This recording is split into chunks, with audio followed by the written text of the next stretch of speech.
I didn't see this at all.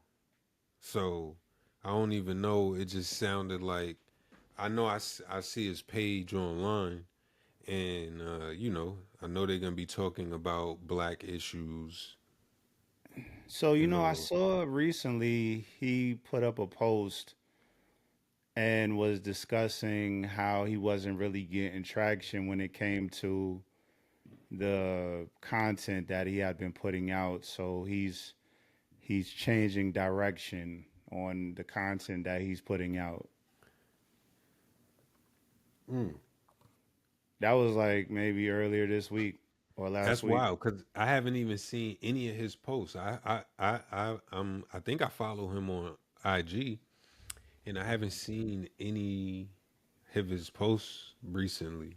So let's see what he talking about. When you're dead, you know that the white woman's just going to move all that money into her community, right? The rich ones, the wealthy ones. Yeah. But regardless, why if there is this dichotomy? I remember years ago I watched this interview with Muhammad Ali, and he was breaking down how when the blue birds go to the watering hole and the white birds go to the watering hole and the pink birds go to the watering hole and the yellow birds go to the watering hole, they all mix. And then at the end of the day, when the sun starts to go down, they all go back to their own communities, right? And what we do is we were so happy to get by white people, we've mixed and we stayed there. And how has it left us?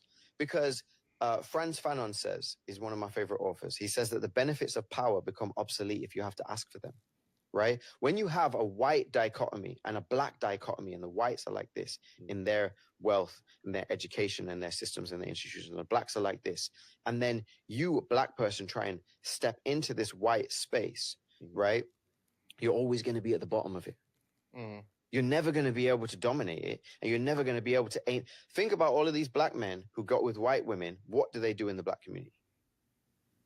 They usually leave. They usually leave the community and go into like a white community. Right. And what do they do for the black community?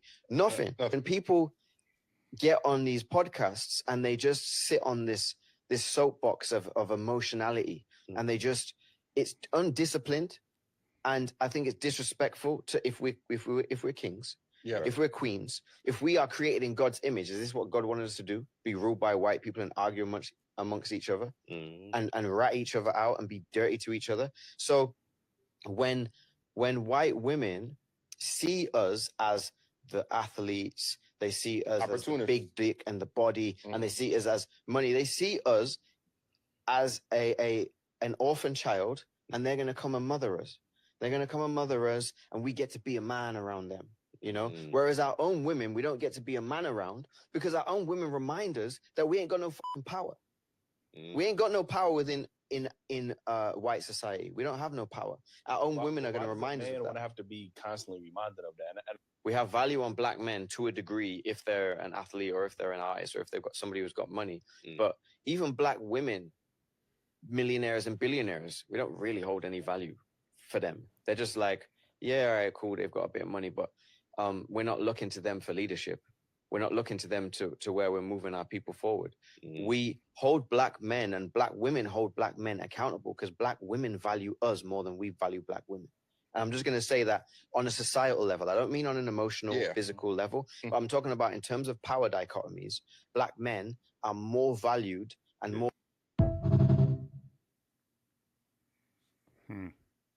What you think?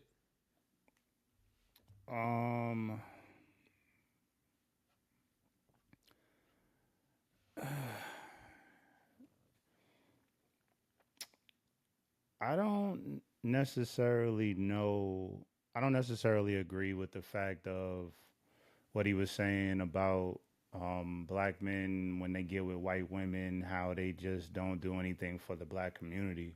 Yo, that's funny because I promise that's where I was gonna start. So go ahead. Yeah, I don't agree with that, because there are examples of black men in and so to point out the black men that are doing it. I mean, of course, we're gonna have to probably take the media route, because those are probably the guys who are more well known. So you have what's the guy who does the DNA stuff? the genealogy, trace your roots, and all of that. Shit, I don't know who that. It's not who I don't remember his name, but he's the older black dude with the glasses. I think he has a white wife. Um, there's men who still are connected to the community.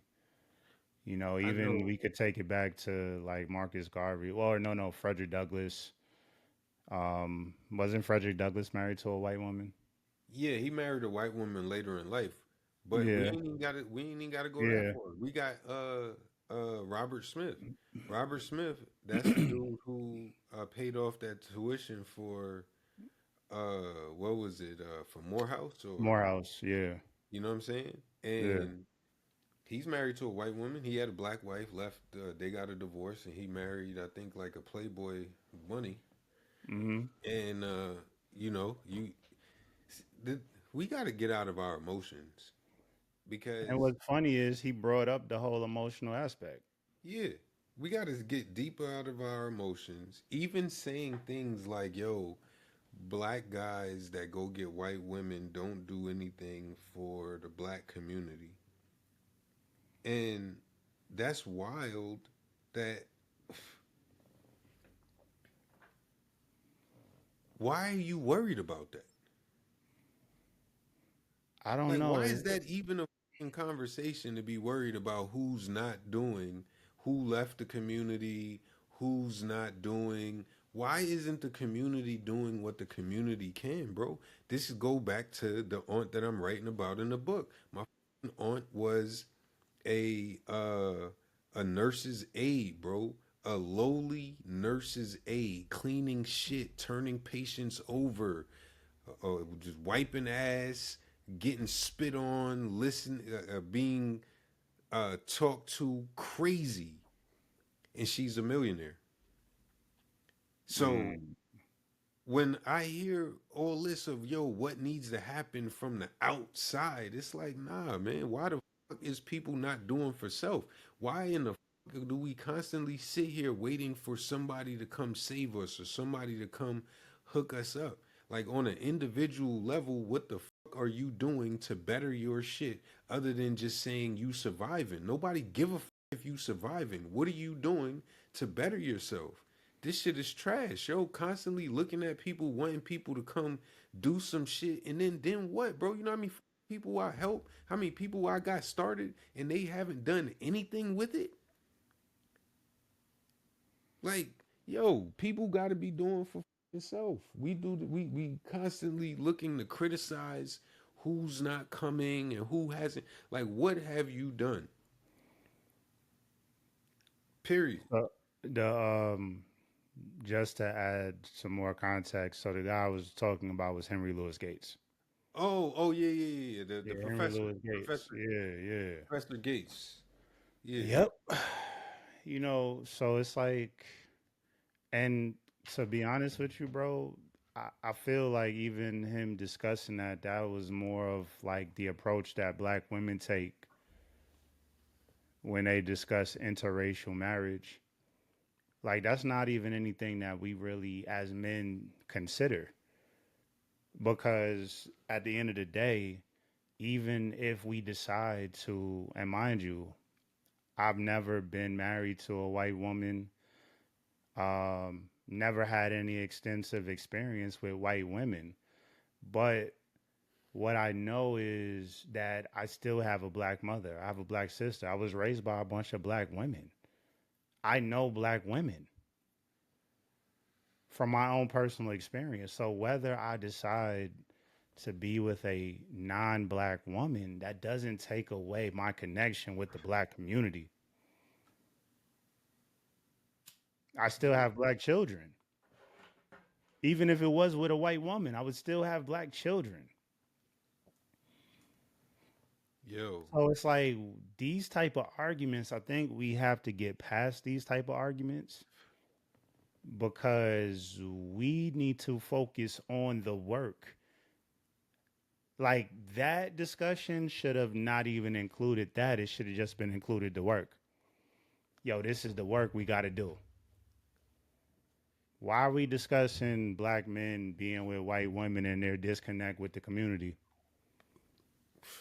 Bro, it's the craziest shit, bro, for us to be focused on.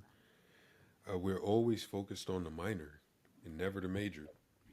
Yeah. And you know, I rock with Shaka like that. I've been rocking with him for some years. I've been keeping up with his content for years and seeing the work that he's been doing on the continent. So you But know what's so crazy, bro, is that I feel like we're in this echo chamber right now of individuals who are where I may have been uh maybe like 15 years ago or so.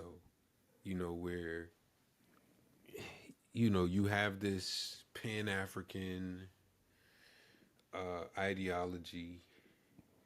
You want it to just be you want to uplift black people, unite all the black people, and we're gonna come together and we're gonna build this and we're gonna do that. And like I followed Umar, and yo, all of these things, everything that these people that they're talking about, that they have these strong feelings about.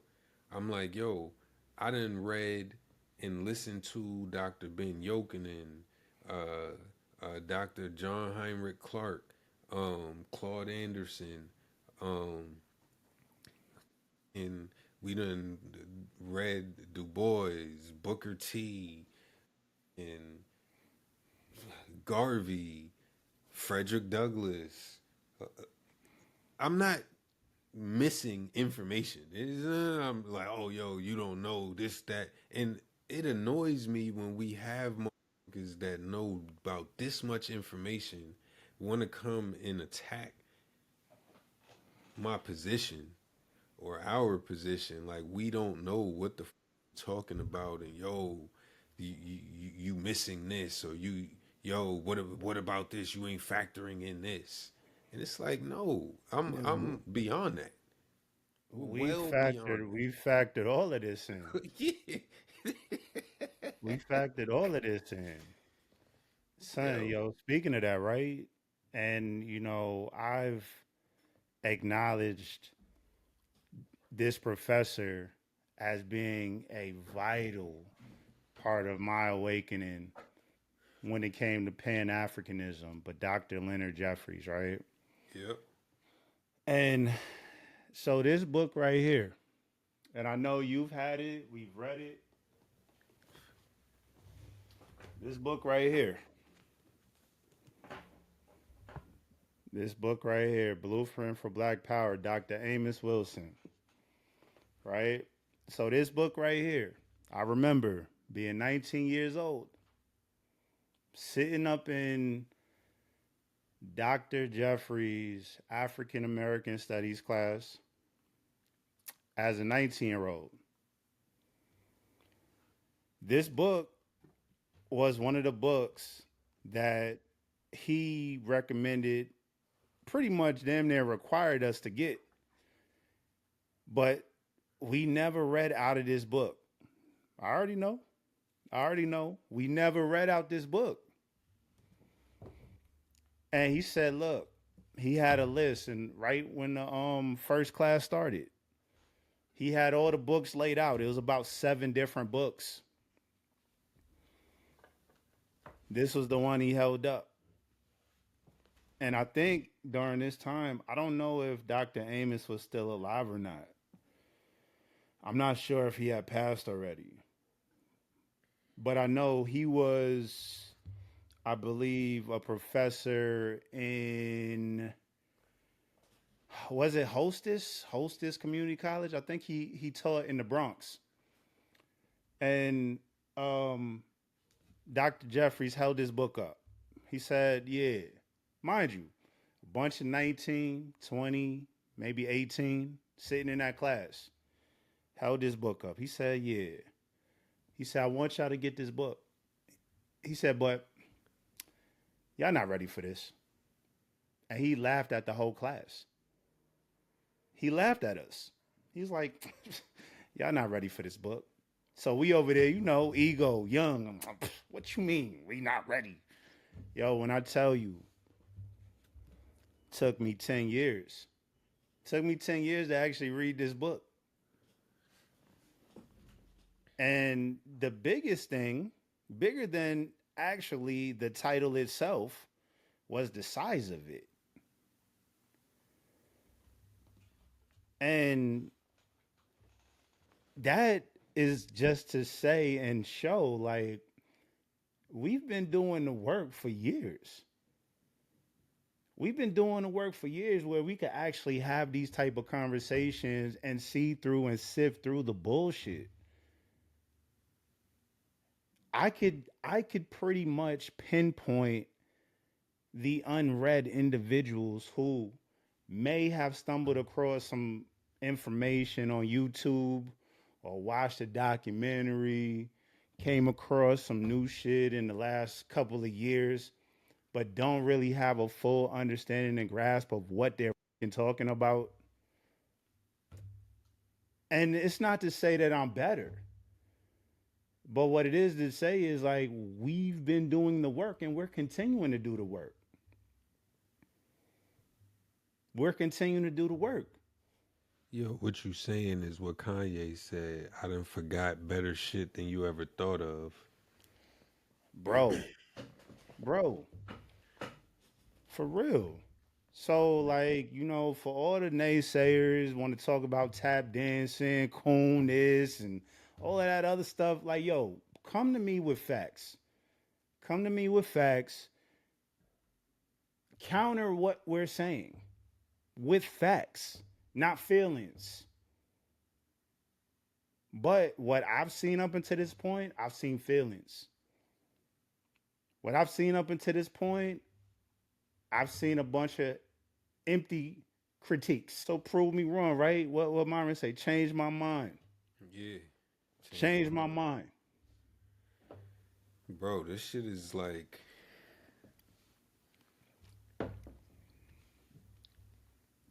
we're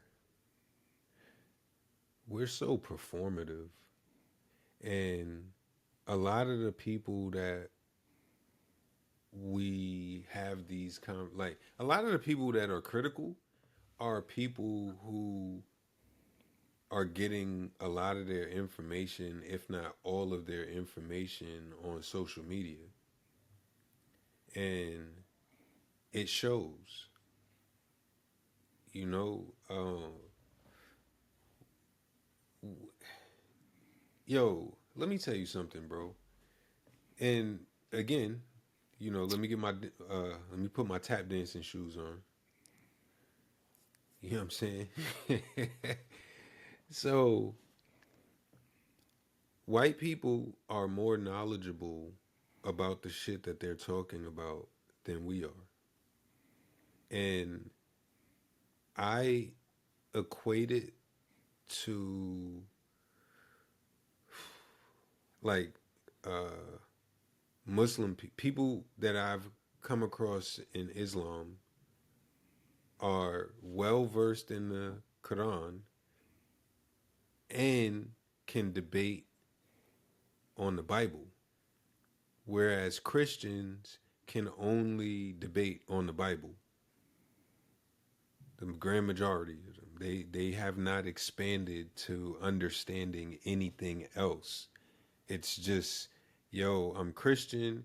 This is it. I can't tell you why this is better or why this is more suitable compared to that. I could just tell you my feelings that I feel the Lord within me, but I can't tell you anything about the Bhagavad Gita. I can't tell you anything about Quran. I can't tell you anything about any Torah, nobody else's shit, beliefs or religion.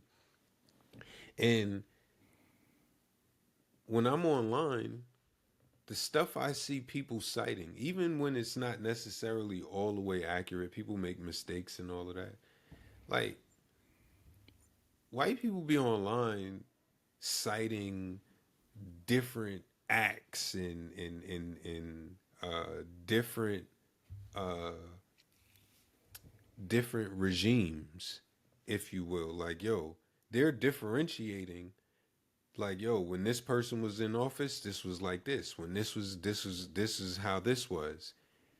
We just be like, yo, white people bad. If a white person was in the office, it was terrible. It didn't matter, oh, what they took. And if they say they're going to do something, they're lying. They politicians. They this that. But then we constantly go back and believe our politicians when they say, and we excuse the fact when they don't deliver. We say shit like, oh well, you know, they up against the man. The man don't want to see them effective. They, you know, they trying the best.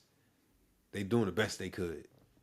You know, we always excuse shit, and it's always in a very simplistic 2+2 type of way. This just goes back to that J shit, which I think I got to see the if I could write that in the book, because it's like, yo, I wanted to rhyme like Common, but I ain't been rhyming. What did he say? I wanted to And rhyme rhyme like like Common common Sense, sense. but I sold 5 mil. I ain't been rhyming like Like Common common Sense. sense. You know what I'm saying?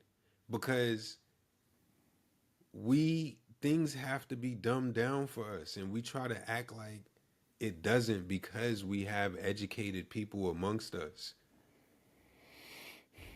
Well, and you know the thing about the education aspect of it is, I think we tend to look at education from a very Western type of perspective. So it's like the institutional education we identify as being educated, and the truth is, a lot of my education came through self education. Yeah, that's me, bro. Being an autodidact. Yeah, so it's like, and not to say that institutional education doesn't have a value. I just think as black people, we put so much emphasis on institutional education and we don't do enough self educating. And this is how we get to the point where we move pretty much like the miseducation of the Negro, where we remain in conflict. And the conflict comes when you become self educated. Yo, so you're reminding me of a talk I had with our old teacher where, you know, I was, you know, being a typical quote unquote Debbie Downer to, you know, some shit that he wanted to do for us. You know what I'm saying? Or with our youth and things of that nature. Yeah. And I'm like, yeah, that ain't gonna work, man, because you know, you got to take the children away from the parents. That's what the problem is. You know what I'm saying? If you are pouring into these children and then sending them back home to their ratchet ass parents, that shit is not a win. That's not a winning formula. You know what I'm saying? So, Hmm. you know, and we were talking, and uh, I don't remember how it came up, but I was like asking him about different periods of times and different things that we had done as a people. And he was like, you know, he didn't know that. He was like, man, I didn't know that. I didn't. I never even heard of that. And it was wild to me because I'm like, yo, this was my teacher, you know, and he's highly educated, and he just was like, yo, it's it's crazy because you know all my education, I don't know this stuff about us, like our own history. Is a lot of this stuff that I didn't know. Hmm. And to your point, it's like, yo, we have a high level of institutional education, you know, which gets us specialized in a thing, but we don't do the we don't do that extra work that's needed, and it's needed. Like, we have to do it. It's not like we treat it like it's optional. This is why I'm writing this book. Like, we out here doing shit because we can, and we're avoiding doing things because we can. Well, I think, and I hear black excellence a lot. And I've said it. I remember for my boys group, we got shirts made up for them. We took them on a college tour. And yeah, the front of the shirt had black excellence on it, and it had some powerful civil rights leaders, Fannie Lou Hamer, I think Thurgood She's a Marshall. G. Huh? Fannie Lou's a G. I know, Certified. I know, I know. And Certified. we had a few other people on there, and but like just thinking back on it now, just kind of looking at the broader picture, it seems like as black people in this country, we want black excellence within a white structure, like within a white box. We don't really want to think outside of that box. And I think a lot has to do with us being fearful of what's outside of that. So, there was a period of time, right? There's a period of time in my life where I minimized my greatness. And I think a lot of the reason that I did that is because I was actually fearful of what that would entail. Not only what would be required of me, but then also how I would be received. Yo, hold on. Let me just say this before you continue, because if anybody is, or when somebody listens, if they've read this book, I cannot remember the book, but it is a book talking about success.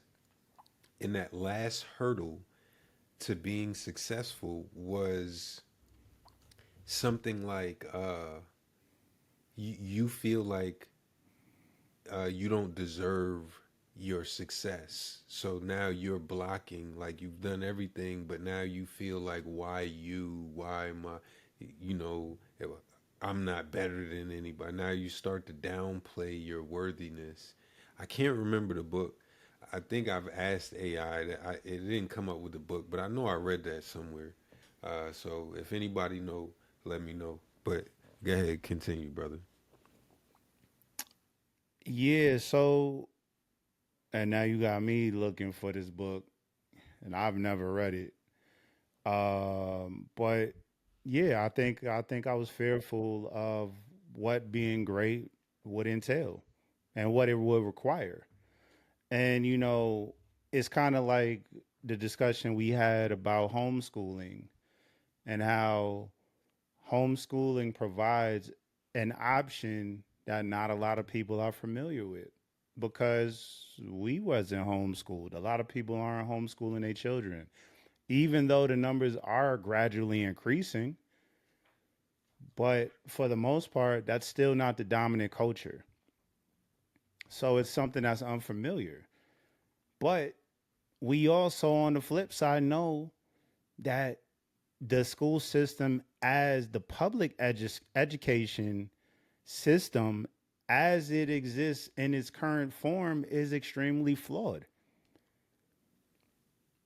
But because we're unfamiliar with homeschool, we'll rather just deal with the flawed system and cry about it.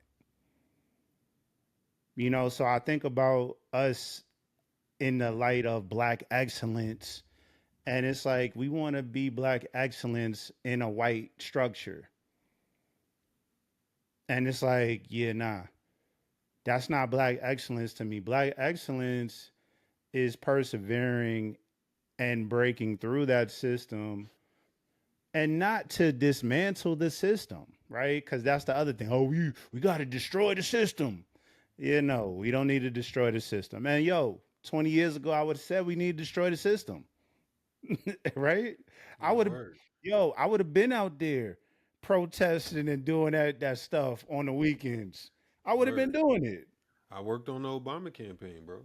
That's what I'm saying, bro. And I was mad a lot of years about the atrocities that happened to black people because reading these books made me upset.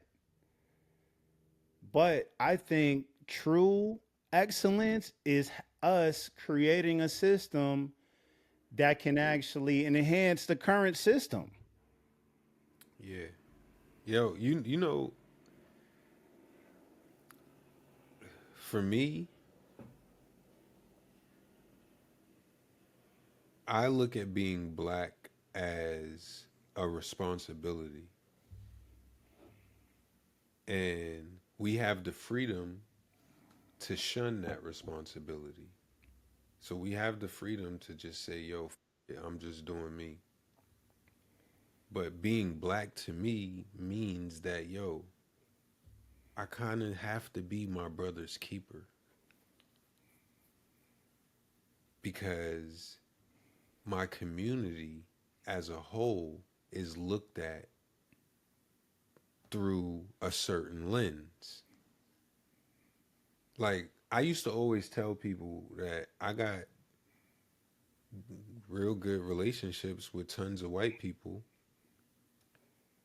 but if I bought somebody else that they didn't know, they'd probably have to go through a filtration system. They're not just gonna be like, "Oh, yo, he must be cool or he's this cool," because yo, they guard would be up. Like, who the is this? Yeah. So, and I don't have a problem with that. You know what I'm saying? Like, I looked at it a certain kind of way when I was younger, but then I thought about it and I'm like, yo, I don't have a problem with that. That is what our problem is. Our problem is we don't got no filtration system. We Well, just we invite everybody to the cookout. yeah, everything is cool. Everybody is cool. If they could We, dance, they coming. yeah, we don't have but even amongst ourselves, we ain't got no standard. It's like, yo, That we is we just true. we just don't we excuse everything. We look at ignorance and we give it a name. This is why this book is coming out, man, cuz it's like, yo, we just glorify everything. Everything we figure out a way to like we literally do everything like the word nigger. So whereas nigger was derogatory and we've made it into something that is now an endearing term, my nigga. Right? We've taken a female word, a female dog, a bitch, to that's my bitch. I'm his bitch. I'm that bitch. I'm that bitch. You know what I'm saying? I'm a boss bitch. Every single thing we've done, like every single thing we take and we make it, you know, that's just unk, that's just auntie. Everybody got one of those in their family. Everything we excuse, yo. We Uh make huh. an excuse for everything, yo. We are the pros at dodging accountability. And what makes it so amazing about this is that we are trying and would like to hold everybody else accountable. So we know what the Word. accountability is. So that Word. means that we're purposefully avoiding being accountable amongst ourselves. This is willful ignorance. The worst type of ignorance. Yo, It's this the shit worst crazy. type of ignorance, bro. To willfully be ignorant? Like, damn.